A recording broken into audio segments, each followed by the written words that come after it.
আসসালামু আলাইকুম রহমতুল্লাহ। আমার ভাইয়া আপুরা সবাই কেমন আছেন? সবাইকে জুম্মা মোবারক।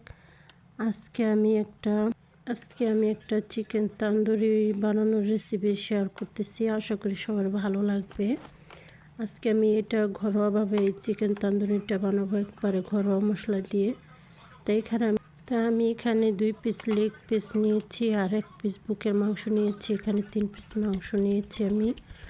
আর এখন আমি মাংসটা একটু সুন্দর কেটে তারপরে এটা আমি থেতলিয়ে দিতেছি, যাতে ভিতরে মশলাটা ঢুকে। আর এভাবে থেতলিয়ে দিলে এটা খেতে আরও বেশি ভালো লাগে। তাই আমি সুন্দর করে একটু থেতলিয়ে দিলাম, যাতে মশলাটা একদম গায়ে লাগে, ভিতরে ঢুকে মশলাটা। তাই এখন আমার থেতলানো হয়ে গেছে। এখন আমি একটা বাটি নিয়েছি, এখানে 4 টেবিল চামচের মতো আমি টক দই দিয়ে দিলাম। আর এখানে এখন আমি 2 টেবিল চামচের মতো আদা রসুনের পেস্ট দিয়ে দিব। 1 টেবিল চামচের মতো ধনিয়ার গুঁড়া, 1 টেবিল চামচের মতো জিরার গুঁড়া, হাফ চামচ আমি কালো গোলমরিচের গুঁড়া দিলাম। এখানে 1 টেবিল চামচের মতো আমি গরম মশলার গুঁড়া দিলাম। 1 টেবিল চামচের মতো আমি দিলাম এখানে লাল মরিচের গুঁড়া। হাফ চামচের মতো দিলাম টেস্টিং সল্ট, আর স্বাদ মতো লবণ দিলাম। আর এখানে 1 টেবিল চামচের মতো টমেটো সস, 1 টেবিল চামচের মতো সয়া সস, আর এখানে 1 টেবিল চামচের মতো আমি চিলি সসটা দিব। আর এখানে আপনাদের কাছে যদি টেস্টিং সল্টটা থাকে দিবেন, না থাকলে না দিলে হবে। তাই এখানে আমি 1 টেবিল চামচের মতো এই যে চিলি সসটা দিয়ে দিলাম।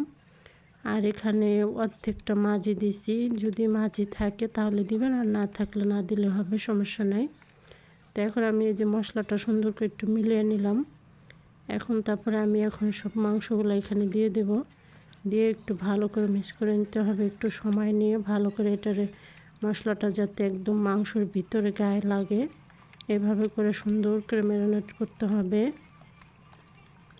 আর এটা যত সময় নিয়ে একটু ভালো করে মিক্স করবেন মশলাটা, তত ভালো হবে, আর এটা খেতে তত মজা হবে। আর এটা আমি আজকে একবারে ঘরোয়াভাবে দেখাচ্ছি, একদম ঘরোয়াভাবে কীভাবে ঘরোয়া মশলা দিয়ে করা যায় সেটা একটু দেখালাম। তাই তো আমি এটা সুন্দর করে একটু মেখে নিয়েছি। আর এটা আমি পুরো 1 ঘন্টা রেস্টে রাখবো। আর আপনাদের কাছে সময় থাকলে আপনারা 2 ঘন্টা কিংবা 3 ঘন্টা রেস্টে রাখতে পারেন। এটা আমি 1 ঘন্টা পুরো এইভাবে রেস্টে রেখে দিয়েছি। এটা আমার পুরো এখন এটা হয়ে গেছে, 1 ঘন্টা হয়ে গেছে। এখন আমি মশলাটা আবার একটু ভালো করে মিলিয়ে নিলাম, মাখিয়ে নিলাম।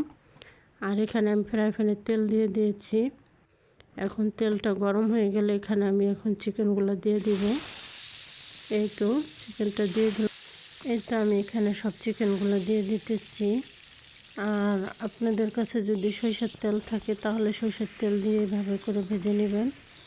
তা আমি এখন সব চিকেন তন্দুরিগুলো আমি একদম উল্টিয়ে পাল্টিয়ে ভেজে নিব।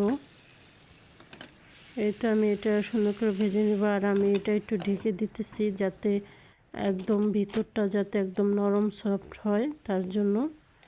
তো এখন আমি সবগুলো উল্টিয়ে পাল্টিয়ে ভেজে নিতেছি। আর আমার আপু ভাইয়ারা যদি আমার ভিডিওটা ভালো লাগে একটা লাইক দিবেন, চ্যানেলটা সাবস্ক্রাইব করবেন, একটু ভালোবাসা দিয়ে পাশে থাকবেন। আমি উল্টিয়ে পাল্টিয়ে সবগুলো ভেজে নিতেছি। আর প্লিজ দয়া করে কেউ কখনো চ্যানেল সাবস্ক্রাইবার করে উঠিয়ে নেবেন না। এটা আসলে মানুষের মনে কখনো কষ্ট দিবেন না। দেখা যায় সবাইকে একটু ভালোবাসা দিয়ে পাশে থাকলে ভালো লাগে। এত কষ্ট করে আপনাদের জন্য এত সুন্দর সুন্দর ভিডিও করি, আপনারা যদি ভালোবাসা না দেন তাহলে ভিডিও করার ইচ্ছাটা থাকে না। তাই তো আমার চিকেন তন্দুরিটা রেডি। এভাবে সবাই বানিয়ে খাবেন। সবাই ভালো থাকবেন। আসসালামু আলাইকুম।